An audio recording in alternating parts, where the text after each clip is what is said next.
தாய் தமிழ் உறவுகளுக்கு வணக்கம். திமுக கூட்டணியிலிருந்து சற்று முன் விலகினார்.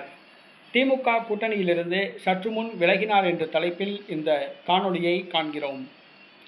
தமிழக வாழ்வுரிமை கட்சி அதிகாரப்பூர்வமாக அறிவித்துள்ளது.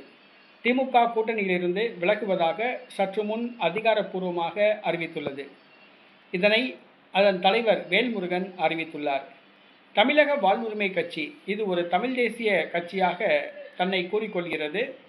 இந்த கட்சி பாட்டாளி மக்கள் கட்சியிலிருந்து பிரிந்து வந்த பாட்டாளி மக்கள் கட்சி முன்னாள் சட்டமன்ற உறுப்பினர் வேல்முருகன் அவர்களால் ஆரம்பிக்கப்பட்டது. கடலூர் மாவட்டத்தில் செல்வாக்கு பெற்ற ஒரு கட்சியாக உள்ளது. கடந்த சட்டசபை தேர்தலில் பாட்டாளி மக்கள் கட்சி அதிமுகவுடன் கூட்டணி அமைத்ததால் வன்னியர் வாக்குகளை பெறுவதற்காக தமிழக வாழ்வுரிமை கட்சியுடன் கூட்டணியில் சேர்த்தது திமுக. பண்ருட்டி தொகுதியில் வேல்முருகனை நிற்க வைத்து தமிழக சட்டசபைக்கு அனுப்பியது. ஆனால் வேல்முருகன் கடலூர் மேயர் தொகுதி கேட்டார், கடலூர் பாராளுமன்ற தொகுதி கேட்டார். திமுக கம்பி நீட்டியது.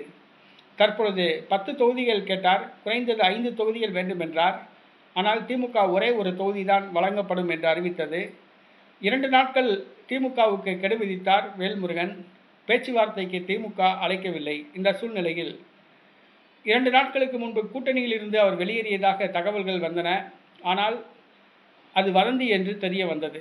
தான் கூட்டணியில் இருந்து வெளியேறவில்லை, 2 நாட்கள் கழித்து பதில் சொல்வதாக கூறியிருந்தார். சற்று முன் அதிகாரப்பூர்வமாக அறிவித்துள்ளார். திமுக கூட்டணியிலிருந்து தமிழக வாழ்வுரிமை கட்சி விலகுவதாக அதன் தலைவர் வேல்முருகன் அறிவித்துள்ளார். அதிமுகவுடன் 2 நாட்களாக ரகசிய பேச்சுவார்த்தை நடத்துவதாக கூறப்பட்டது.